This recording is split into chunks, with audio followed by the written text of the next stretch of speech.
o que está se passando na cabeça do Ciro Gomes. Perdi o respeito pelo Lula. O Lula é um politiqueiro. Ele que aprenda a entender que democracia é você conviver, sabe, na diversidade com as pessoas. Eu pergunto de novo, existiria o bolsonarismo boçal e corrupto se não fosse o lulopetismo boçal e corrupto? O encontro entre Lula e Ciro Gomes, que estão rompidos desde 2018, aponta para uma possível aproximação entre os partidos com foco nas eleições de 2022? O jornal o Globo revelou um encontro realizado entre o ex-presidente Lula e o ex-ministro Ciro Gomes em setembro desse ano.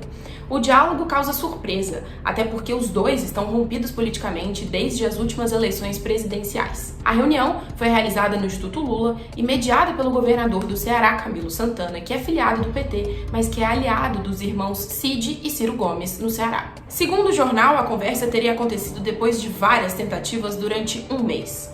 Para além de apaziguar as mágoas, o tema principal do encontro foi o governo do presidente Jair Bolsonaro e a situação do país diante da pandemia do coronavírus.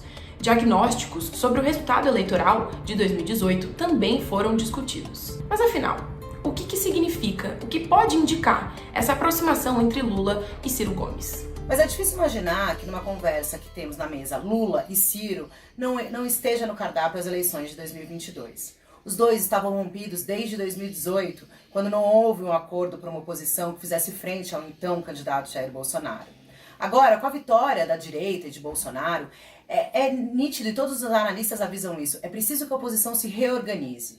A questão é a seguinte, o PT é muito hegemônico, e é muito difícil imaginar que o PT vai abrir mão, por exemplo, de uma cabeça de chapa para uma eleição presidencial. Isso aconteceu em 2018 com o Haddad, quando não conseguiu se fazer uma aliança.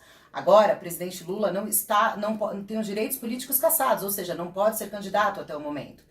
Em entrevista ao programa Roda Viva na segunda-feira, o ex-marqueteiro do PT, João Santana, falou que uma chapa ideal que pudesse fazer frente a Bolsonaro com chances de vitória seria Ciro na cabeça e Lula como vice. Ele disse que Lula seria o vice ideal.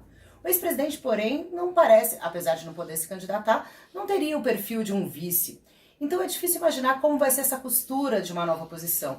Mesmo em São Paulo, agora nas eleições municipais, a gente pode ver como há dificuldade nesse diálogo. O presidente Lula já tinha falado e demonstrado várias vezes que seu candidato de preferência era Boulos, que está concorrendo à prefeitura, mas que não teve o apoio do PT, que lançou um candidato próprio, Gilmar Tato. Mas quando as intrigas entre Lula e Ciro teriam começado? Em 2018, Lula era candidato do PT. Ele chegou a se inscrever na Justiça Eleitoral, mas foi impedido de concorrer por conta da condenação na Lava Jato pelo caso do triplex do Guarujá. Antes de barrarem a candidatura do Lula, os petistas se anteciparam e ofereceram para o Ciro Gomes a possibilidade de ser vice na chapa. Ou seja, assim que Lula fosse impedido, Ciro Gomes estaria na chapa. Para aumentar as intrigas, Ciro Gomes viajou para a Europa durante o segundo turno das eleições. Era esperado que, de certa forma, Ciro apoiasse a candidatura do petista. Desde então, o tom e as referências ao PT subiram, assim como as respostas do partido por meio do Lula. Feito por ele, completamente.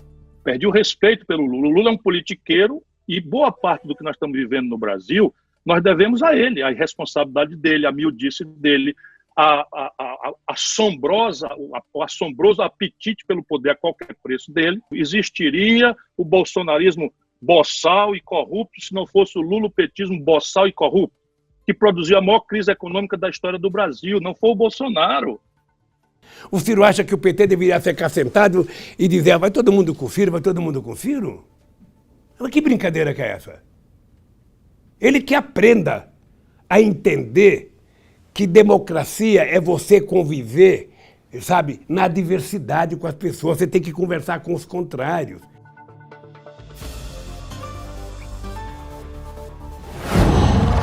Qual